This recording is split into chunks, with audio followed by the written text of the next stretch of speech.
In observance of World Trafficking in Persons Day, which is held annually on July 30th, the Guyana Association of Women Judges, GAWJ, facilitated a discussion during which indicators that a person may be a victim of human trafficking were highlighted. Trafficking in persons is modern-day slavery. It is an offense in Guyana, punishable by way of imprisonment. And it is heavily hinged on the exploitation of persons through the use of force, fraud, and coercion. So what you'll find is that victims who can be any age, race, or gender are reached out, recruited, and harbored by traffickers who skillfully manipulate them by using fraudulent means. They can use things such as false or deceptive employment opportunities, the fraudulent coercive actions such as threatening them that if you do not work for me or you do not do what I'm asking, for instance, those persons who are illegal in our country, they threaten them of arrest.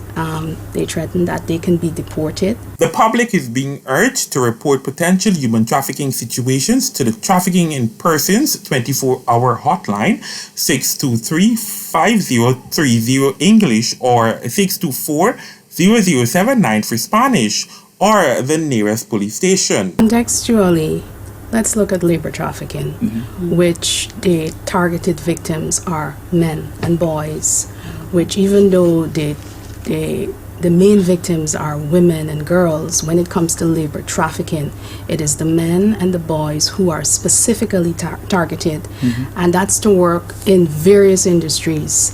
So you will find somebody working extremely long hours.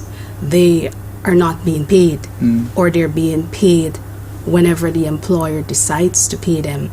They are isolated and confined to harsh working conditions, and sometimes they take away their identification, their documentations to restrict their movements. So when we're looking at trafficking, it's not just an act, it's a process. So these traffickers are using these means to coerce and to compel them, but it's for one purpose, the exploitation. And that is why it's a crime against humanity, because it causes severe suffering on the victims. And many people in our country do not know what trafficking in person looks like today in Guyana.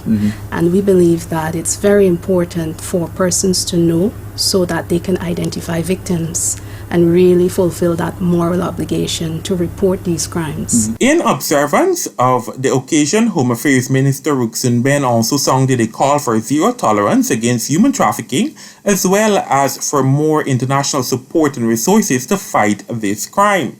For the 7th consecutive year, Guyana has maintained its Tier 1 ranking in the U.S. Department of State 2023 Trafficking in Persons report, which lauded the government for its effort to combat this scourge. Reporting for HGP Nightly News, Shemar Alleyen.